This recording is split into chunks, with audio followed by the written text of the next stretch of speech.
his scientific achievements. Today I will spare your time and not repeat myself.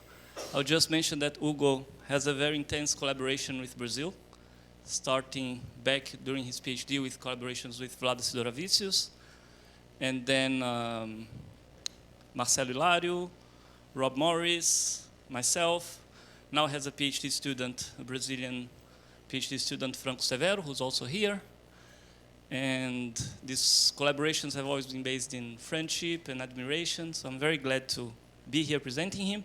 Today he'll talk about some surprising connections they found between Bernoulli Percolation and the Gaussian free field. Please, Hugo Duminil-Copin. Thank you very much.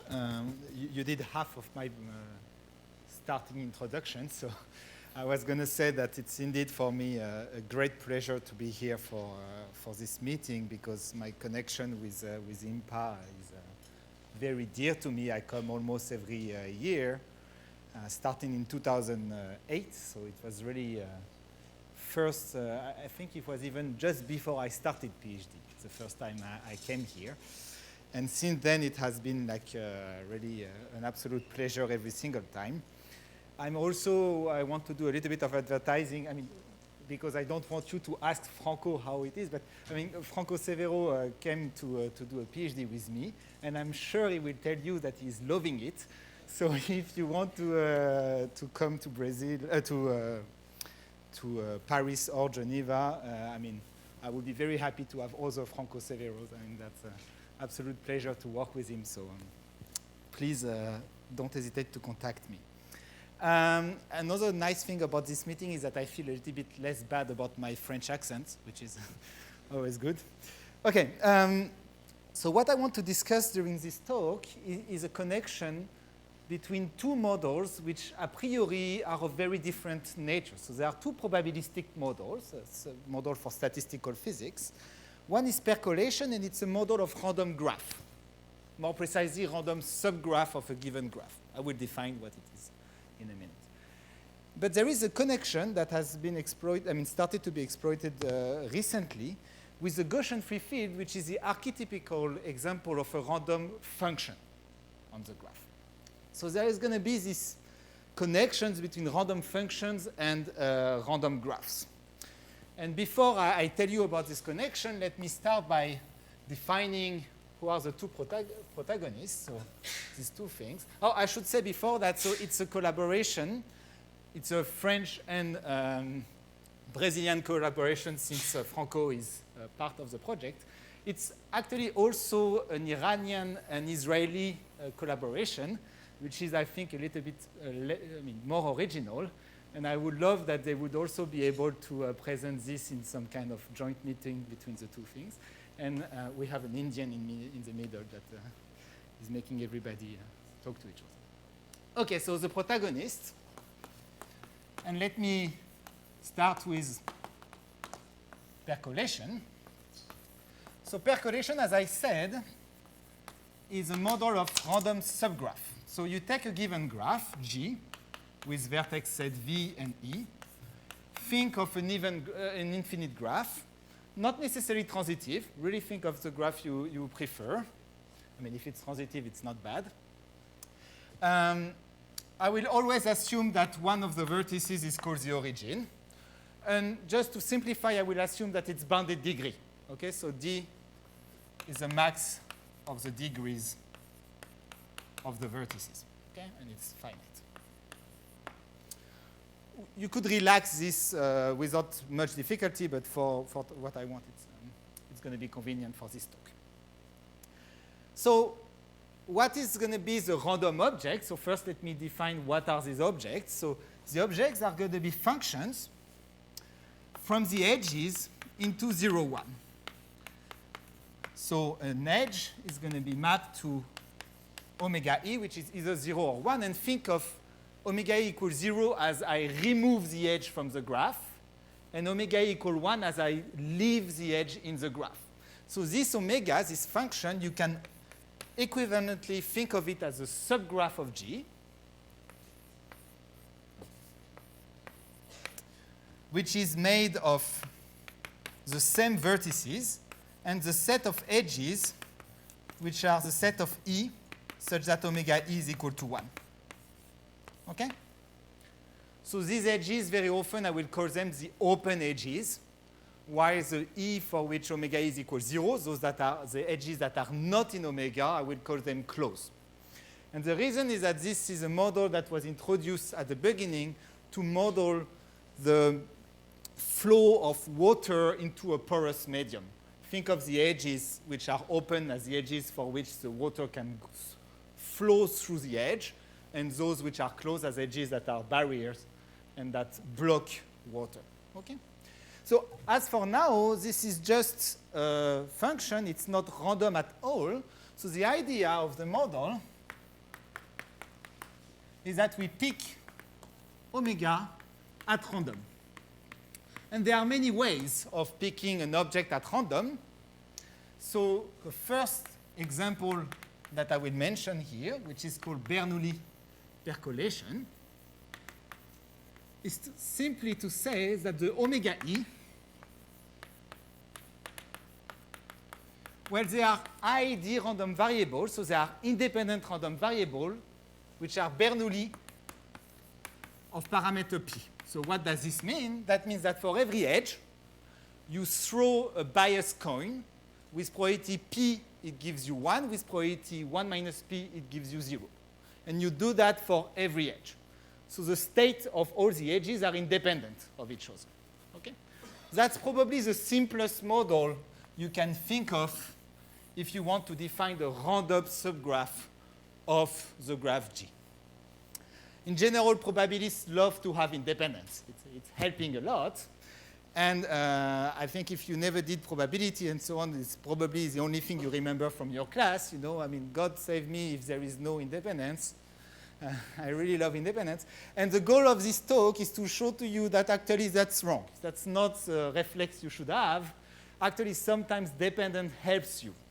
And I'm going to give you a precise example where we are going to go through a dependent percolation model, which is much nicer on many aspects, and that the information we will have on this dependent percolation model will help us understand the independent percolation model. Okay, the Bernoulli percolation. So sometimes dependency helps you. So this model was introduced by Broadbent and Hammersley in 1957, and I just want to mention that for one reason. I mean, this is a type of model that could have been invented 10,000 times. So, I mean, maybe it's not so useful to know who invented it. But one thing which is interesting here is the date. Because from the point of view of statistical physics, this is very, very new. I mean, statistical physics, most of the exciting new models like Ising model for ferromagnetism, all the derivative of those, the Potts model, the Heisenberg model, etc., they were actually introduced rather in the beginning of the 20th century. So at least definitely in the first half of it. So this is a pretty new model, but it became very quickly one of the major players, at least in probabilistic aspects of statistical physics. So it's really like, if you talk to a probabilist, I mean, this is one of the major models of interest. Many of the other models that are studied in probability use somewhere connection to percolation. Okay, so it's a very rich model, but what do we ask on this model? Well, the first thing that we want to understand is what are the connectivity properties of this random graph. Okay, so in particular, a question of interest is to know whether theta of p, which is the probability that 0 is connected to infinity, so 0 is in an infinite connected component in my graph, in omega p. So from now on, this guy, just to put this dependency p somewhere, I'm going to call it omega p. So I look at the probability that in omega p, 0 is connected to infinity. This probability may be 0, it may be strictly positive. It's clearly 0 for p equals 0. It's clearly 1 for p equals 1 if I started with an infinite graph, which I will now assume, because otherwise this type of question is not so interesting. And there is a natural question is to know where is it going to change between the regime where this value is 0 and the regime where this value is strictly positive. So there is a critical parameter, PC, and this PC definitely depends on the graph, which is the inf of the P such that this is strictly positive. Okay? Take the smallest value of P, I mean the infimum of the values of P, for which theta of P is strictly positive. And maybe the first question that you can ask on this model is PC of G strictly larger than 0 and strictly smaller than 1? Why do you want to ask this question? Because from a point of view of statistical physics, if you think of this model as a model where water is flowing through a big stone or something like that, you want to know whether there is a phase transition, whether there is a drastic change of behavior between a regime where water doesn't go far, theta p is 0, and a regime where water would actually flow through the whole ball, meaning that there is an infinite connected component, and in particular, theta of p is strictly positive. Okay? So this is the first question, and notice two remarks there. The first remark is that if I take a bounded degree graph, then it's very easy to prove that PC of G is larger than 1 over D, 1 over the maximal degree. And I let you, I mean, if you are bored by the talk, you can try to solve this problem. If you are interested by the talk and you don't manage to do that in a second, you can come at the end, I can explain. But one thing which is important is that this inequality is, at least for bounded degree graph, very easy to derive. What about the other question? Well, let me just notice one thing, which is that there are graphs for which PC is 1. If you take the line, if you think of whether 0 is connected to infinity, as soon as P is strictly smaller than 1, with probability 1, there will be an edge on the left of 0, I mean, your left, I guess, which is closed, and an edge on the right of 0, which is closed. So therefore, 0 is connected to infinity with probability 0, whatever p smaller than 1. Okay? So PC may be equal to 1. It's not a vacuous question. It may be equal to 1. Actually, it's rather difficult to, I mean, the more interesting question is to prove that it's strictly smaller than 1. Okay. Second question is, okay, let's say I prove that PC is smaller than 1 strictly. What can I say on theta of PC? Because I know that theta of P, there is a kind of clear monotonicity in my model. The larger the P, the larger the probability that 0 is connected to infinity. It's not very difficult to prove that this is a non-decreasing function. So it's 0 below PC. It's strictly positive above PC. That's just given by the definition. But what is it equal to at PC? So what is theta of PC? Is it equal to 1, to 0 or not? Okay. And the third question is, well, more generally, okay, the value at PC is interesting, but can I understand what is the behavior of theta of P when P then tends to PC?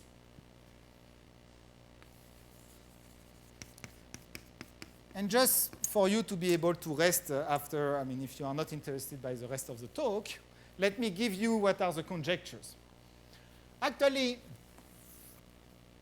for the question 1, I will just answer it. So the conjecture, which is not a conjecture anymore, we will see that in a moment,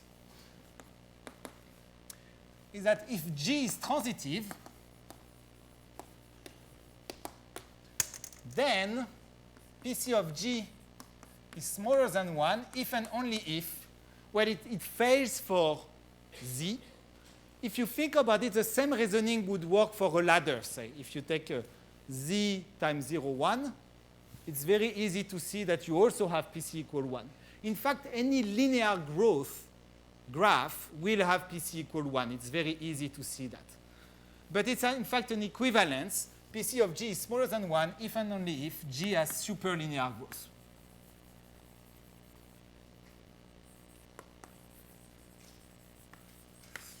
This is the answer to this question when the graph is transitive. And you will see there are very interesting things when the graph is not transitive. Yes? Okay, which one first? Transitive is that it's just that there exists for every pair of vertices, okay, 0 and x, there is a graph homomorphism that maps G to G and 0 to x. Okay, so basically you look the same from every vertex. Okay? So that's the thing. What is the conjecture about the second question? Well, the conjecture is that it's always the case when PC is smaller than 1. So PC smaller than 1 implies theta PC equals 0.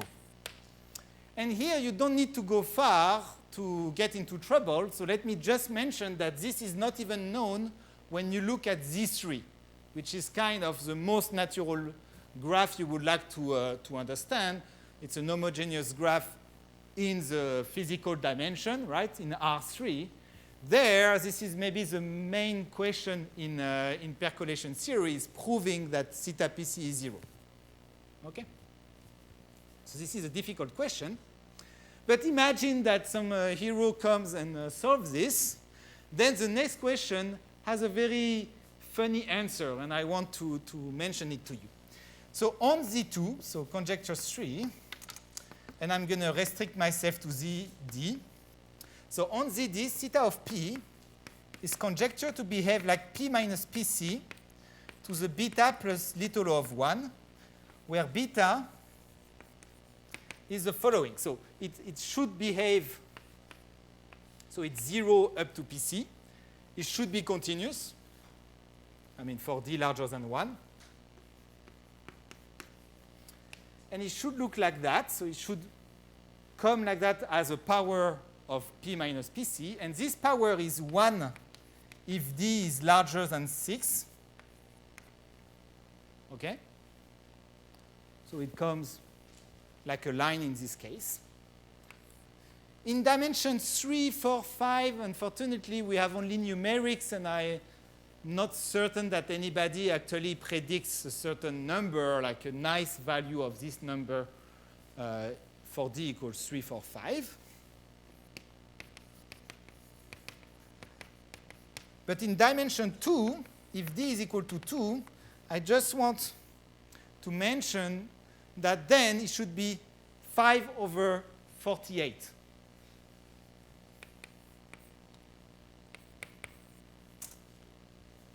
Which you all guessed, I guess. No? So on Z2, the behavior should be 5 over 36. Sorry, I'm always confusing the one arm and the... You could have corrected me. You all had the answer, no? Okay. Sorry. I confused with the one-arm event.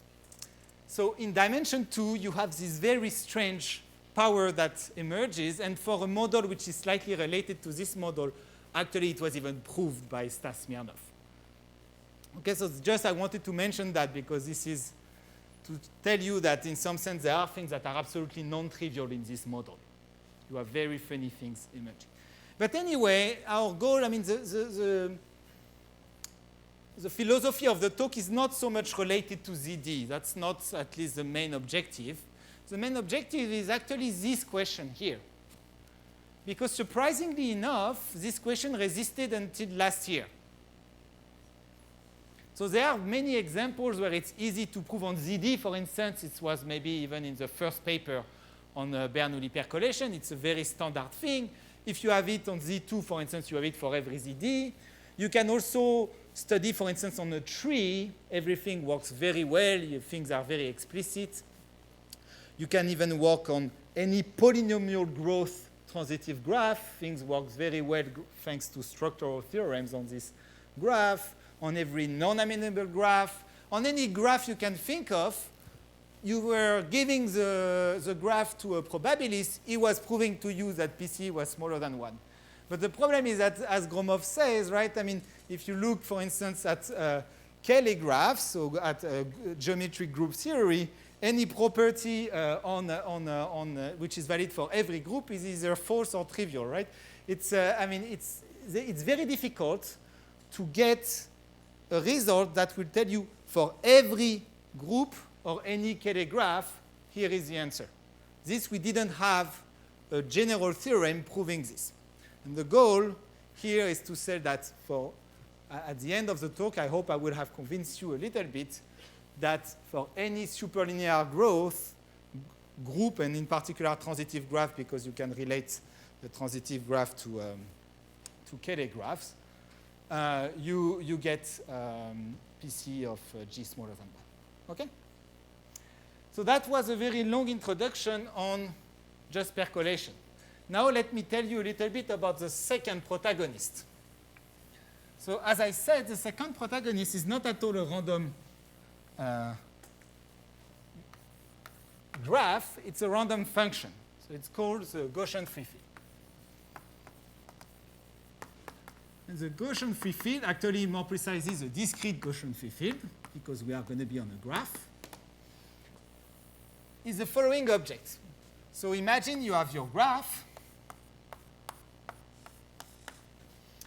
and the object of interest is not a function from the edges to 0, 1 anymore. It's a function from the vertices into R. Okay? So at every vertex, you have a value, a real value, and think of it as a height, for instance. It's kind of a height function on my graph. And how will I sample it at random? I will do as follows. So first, I will restrict myself to a finite subgraph of G. Okay, so I will pick G, which is finite subgraph of G. And I will just take one vertex, maybe Y, which is not in G, I mean not in V, but which is neighboring X in V. So I take one or I take all the vertices. Sorry, let's call exterior V the set of vertices of G which are outside the graph G and which are connected to a vertex in G.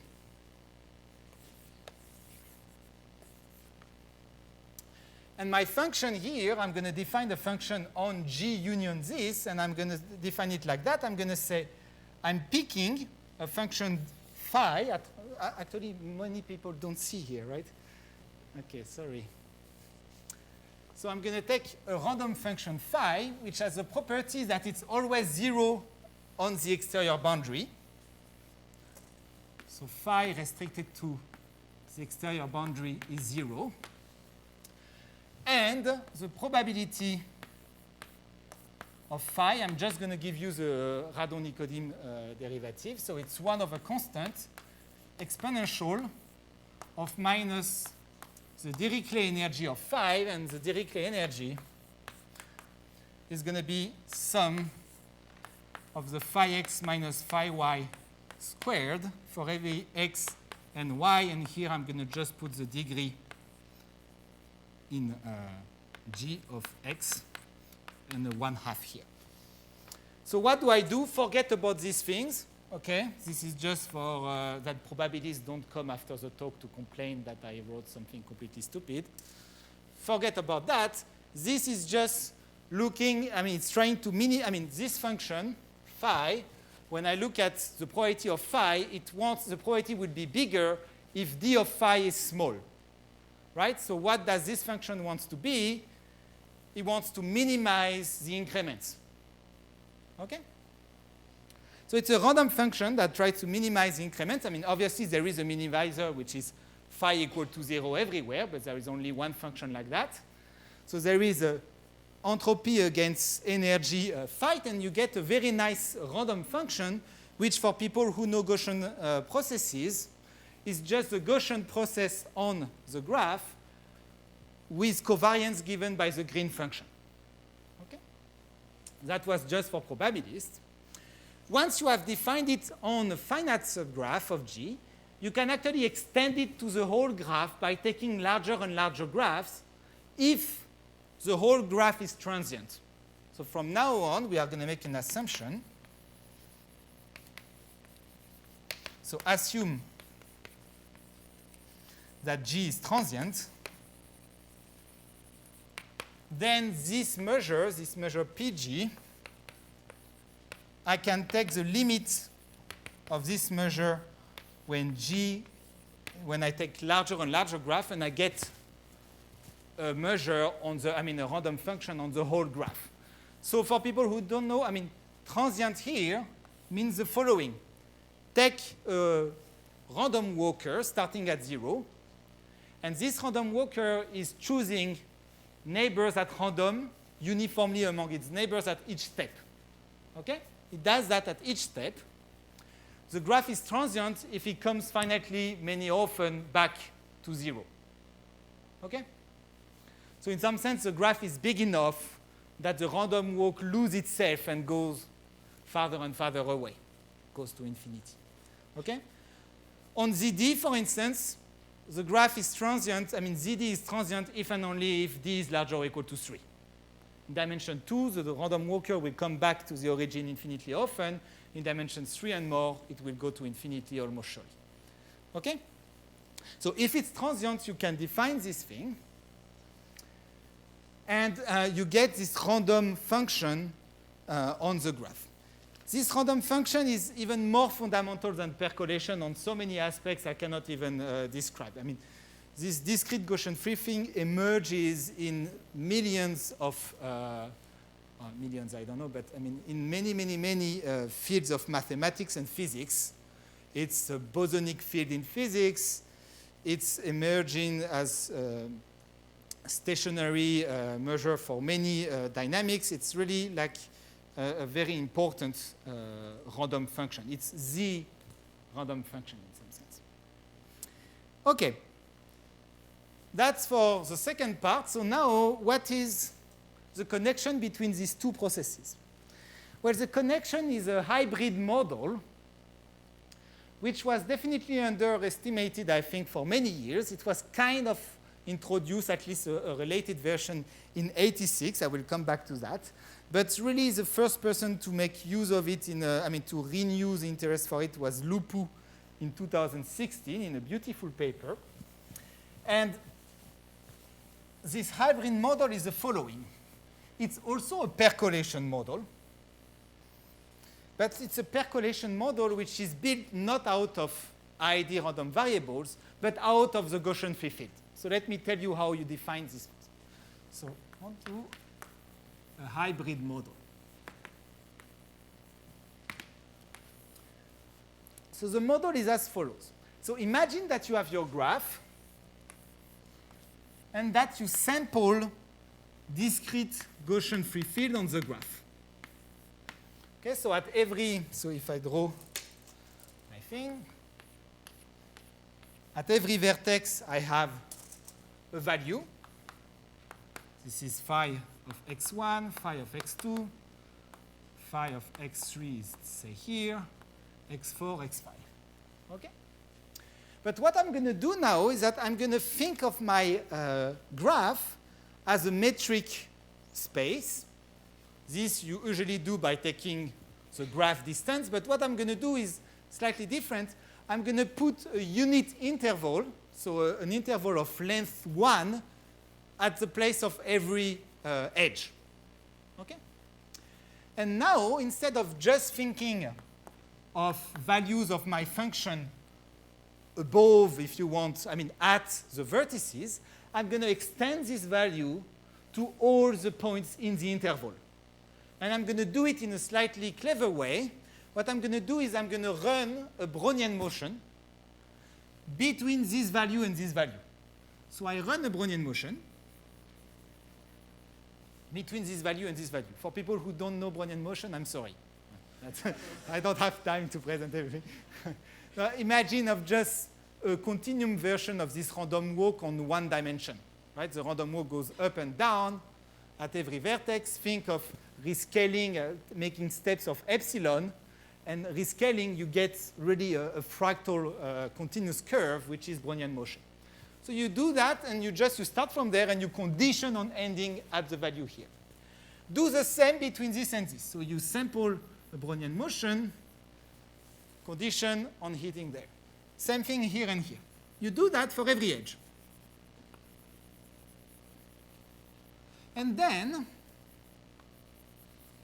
you have a picture that makes, absolutely no sense seen from far. But then once you have that, you just declare that an edge is open if the function remains above 0 for the whole interval. Okay? So what are the open edges here? This edge is open. And I did good. This edge is open. Okay? All the other edges, the function passes below 0, so I determine it to be closed. Okay? So that gives me a function, omega 0, which is indicator of, omega 0 of E is indicator function that phi remains above 0 on E. And this gives me a random subgraph of my graph. Okay? I can actually extend that, generalize if you want. I could take any threshold edge, any height, and decide that an edge is open if it remains above, let's say below. It's going to be simpler for you, and below. Well, okay. No. Ah, damn. That was starting so well. Let's put below, and the picture is wrong. It's just that R is that way, obviously. Okay? Okay, now everything is in order, kind of. Okay, so you can define that for every H. Okay? And you get a family of percolation models exactly like I was getting a family of percolation models by looking at the omega p. So what can I do there? Well, I can define a H critical. Oh, you see, the PC was here.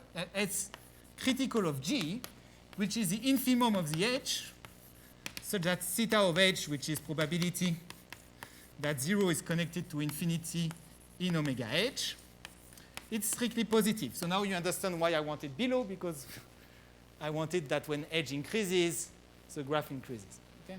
That was for you that I did that. So you have HC, and you can ask yourself exactly the same questions. So at first sight, looks terrible. Why? Because if you think about it, the state of the edges are absolutely not independent. Think of the following. Imagine that an edge is open. At H, let's think of H equals 0 for a moment. Imagine an edge is open. If the edge is open, it's kind of telling you that probably the two endpoints were a little bit high. Right? Sorry? Low. Exactly. Oh, gosh. High in the picture. So they are a little bit high.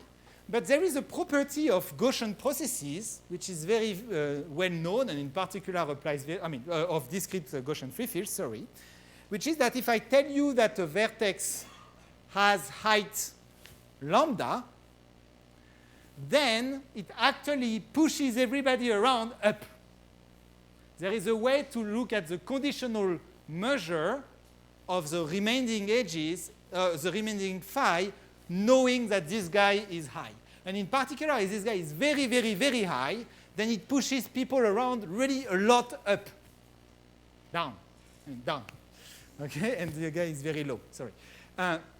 So in particular, it's telling you that, for instance, if you have a bunch of open edges, very, very likely vertices, edges around will also be open.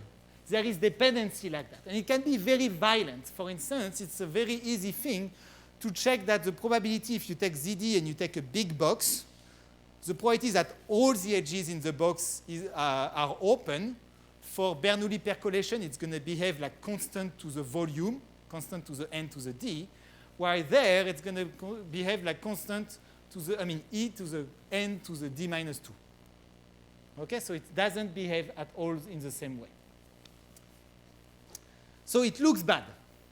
But there is a very nice property of this model, which is that actually the connection, let me not erase that, the connection probabilities at 0, they are completely explicit. So the probability that x is connected to y in omega 0, there is an explicit formula for that, simply because you can restate that in terms of the of the Gaussian free field. It's actually equal to the expectation of the sine of phi x, sine of phi y. It's an equality, just something you can check by hand. But this has a very nice thing because the discrete Gaussian free field is related to the green function in a very natural way, in such a way that this thing can be expressed as 2 over pi times the arc sine. I'm just putting the formula for the probabilities, but I mean for the others, just remember that this is explicit. The arc sine of this quantity.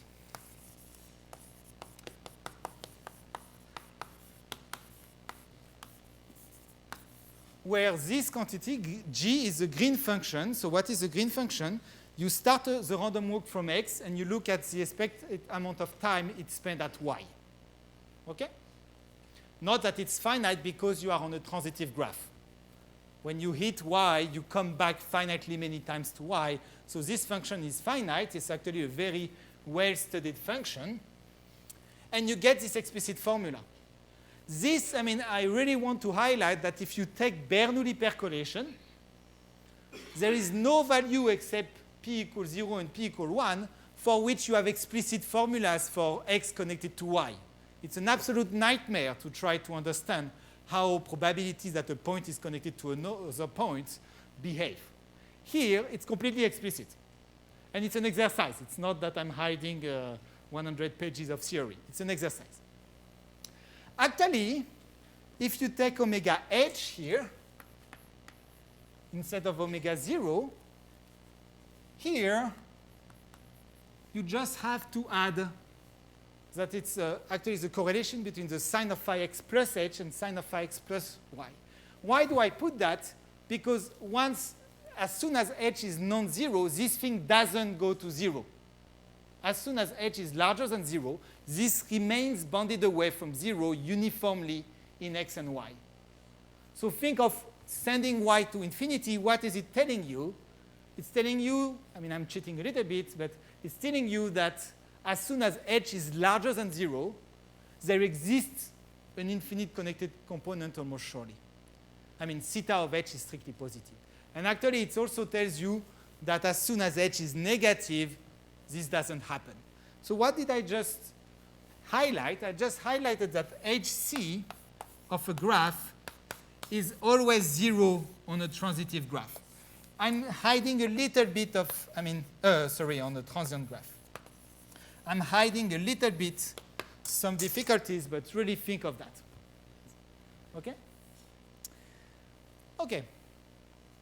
So now, how do we, at the end, I want to study Bernoulli percolation. I don't want to study a priori this hybrid model. By the way, this model, this Gaussian process here, it's called the Gaussian free field on the K-ball graph. Okay? For those who want to. Okay, so let me tell you what you can deduce from that for Bernoulli percolation.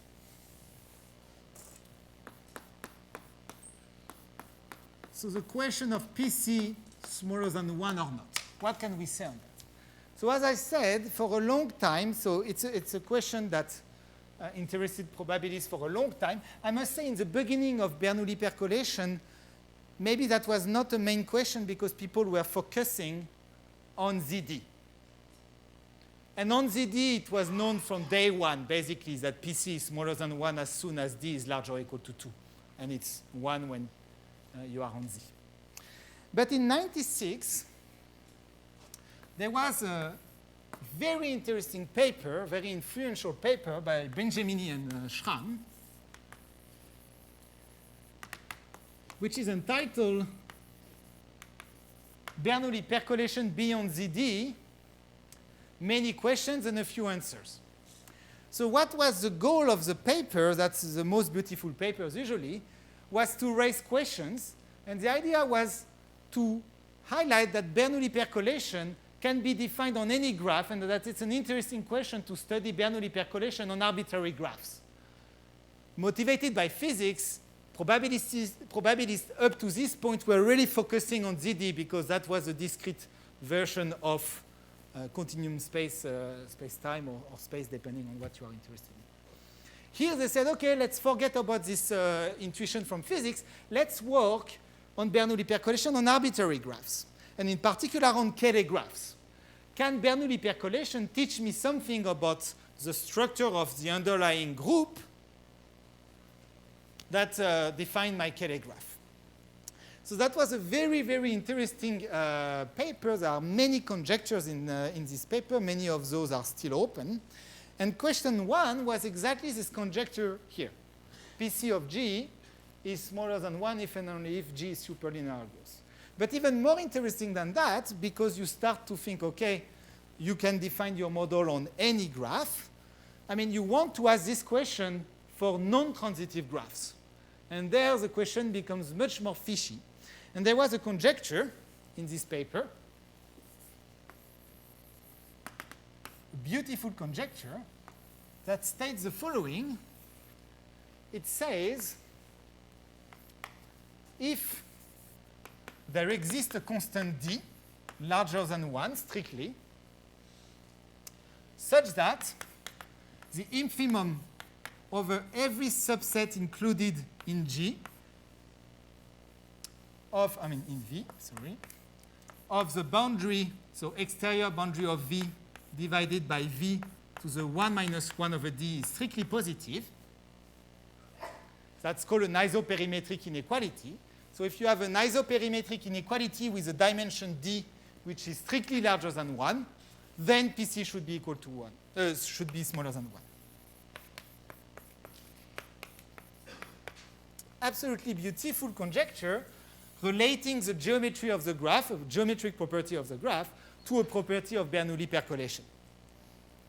And the problem is that if you want to answer this question by classical tools of statistical physics, they are just counting arguments usually, and it's an absolute nightmare.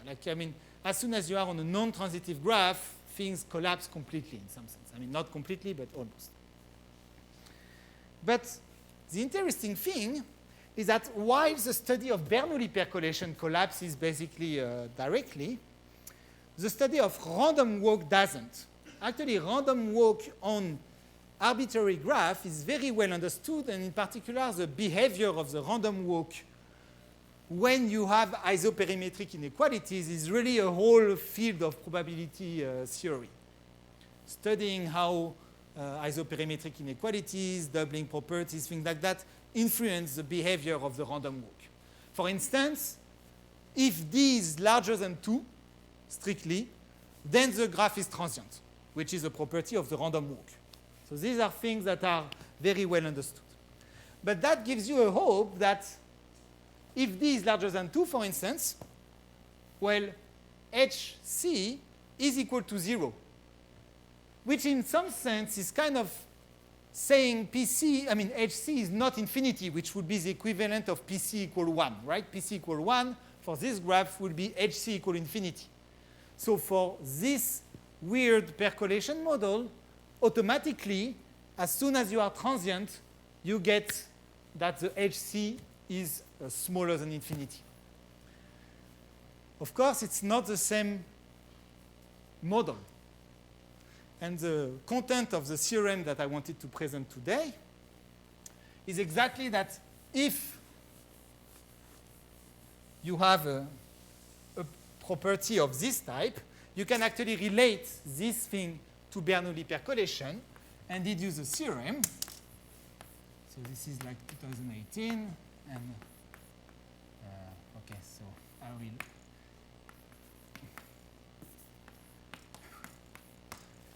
It's saying if this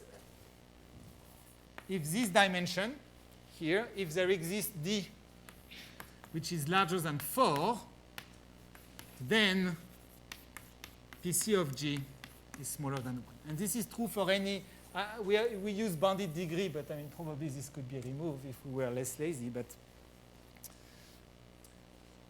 we get this thing. A good thing about this theorem is that it actually implies this conjecture.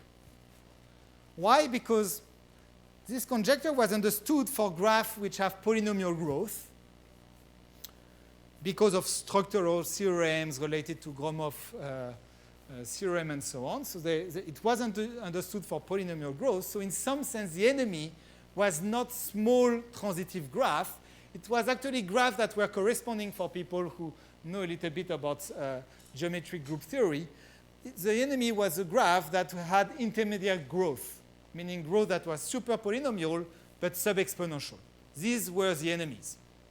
But the good thing is that there is a property saying that if you take a transitive graph and you have growth farther, so growth means you take 0, you look at the size of the ball of size n for the graph distance. If this size grows faster than n to the d, then there is an isoparametric inequality with this dimension d. Okay? So in particular, because we knew that for all the polynomial growth graph, you deduce that the only enemies are those that grow faster, and they all have this isoparametric dimension. In fact, they have this isoparametric dimension for any d. So this theorem implies the conjecture. So any transitive graph which is superlinear growth has PC smaller than 1. So in the last 5 minutes, let me tell you just 2 keywords on the proof. So maybe it's going to start to be even less understandable than before. So what are the steps, the 2 steps of the proof? Actually, there are 3 steps because in these first steps we didn't realize at the time we did it in a slightly different way. So step 0, if you want, is this model has HC equals 0. Second step is to reinterpret this model as a percolation model, so a Bernoulli percolation model, but in a random environment. What do I mean by that? Imagine I take omega h. Okay? But imagine I give you phi.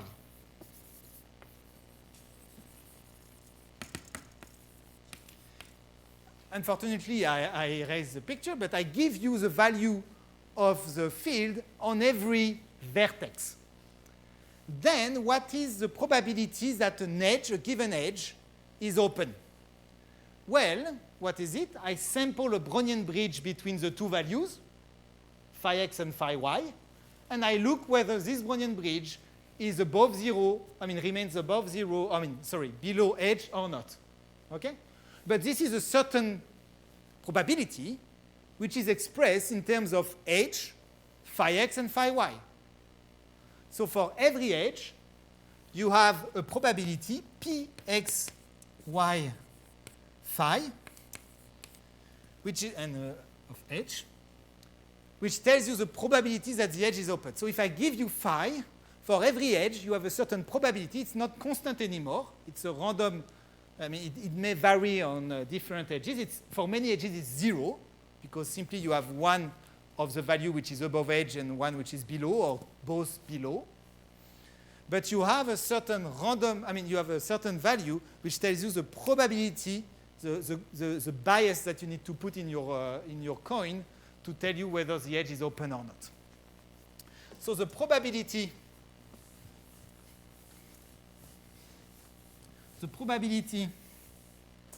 there that x is connected to y in omega h, I can re-express it as the expectation against the GFF, the discrete GFF,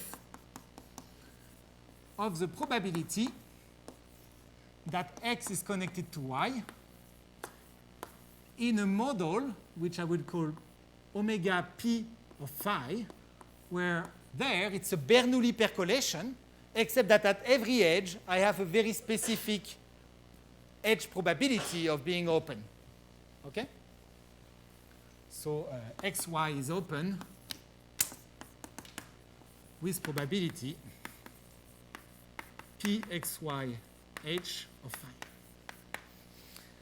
So really think of it as you sample some kind of environment, and from there you do Bernoulli percolation with some very specific edge probability, and this mixture of two models gives you exactly this percolation, this Gaussian free field percolation, which is very well understood.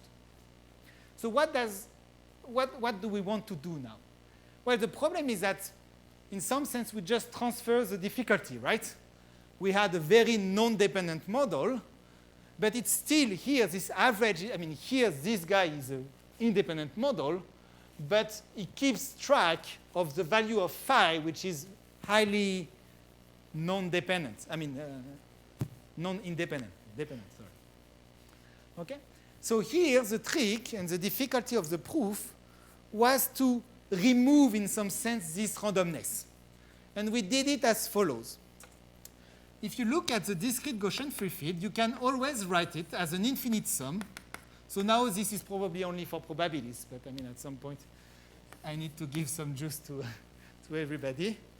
So you can always write a discrete Gaussian free field as an infinite sum of Gaussian fields which are finite range. And the idea then is to say, okay, let's define omega n of phi, phi n, sorry, to be the sum up to n. And what I will do is I will define omega nh exactly like I was defining omega h, but taking phi capital N instead of phi. Okay? So I look again whether I stay above, but with phi n.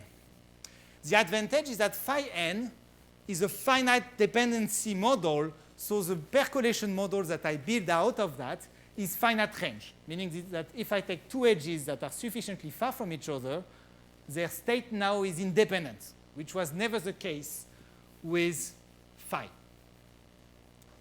with omega h.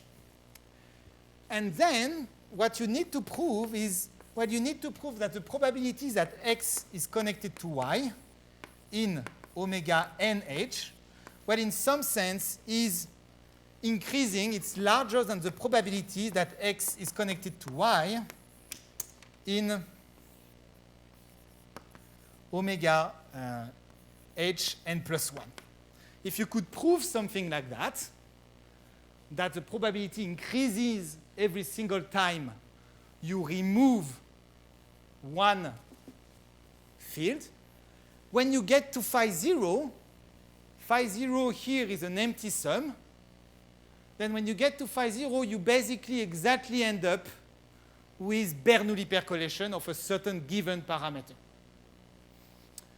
So here, at infinity, I would get my probability that x is connected to y in omega h. And here, I will get the probability that x is connected to y in some Bernoulli percolation, and the p will be a function of h here. Obviously, this is not going to work that well, because this comparison is extremely difficult. You need to remove it. It's a multi-scale analysis. You need to remove field at a certain scale. It's quite difficult. But what is going to be true is that you can find a sequence which increases every single time. So you are going to increase Hn. It's a decreasing sequence of Hn is larger than Hn plus 1. And if you tune and study this thing carefully, if you start from h infinity equal a certain h, you can build up this sequence to get to a p here, which is smaller than 1. So now if you take here an edge which is strictly larger than 0, this quantity doesn't go to 0. It's uniformly bounded. Then you run this renormalization, incrementing h up to a certain value, p, which is smaller than 1, and you get that probability that x is connected to y is bounded away from 0. I'm sorry I don't know actually if I took more time, but I will stop now, and I hope that I gave you an idea of the proof. Thank you very much.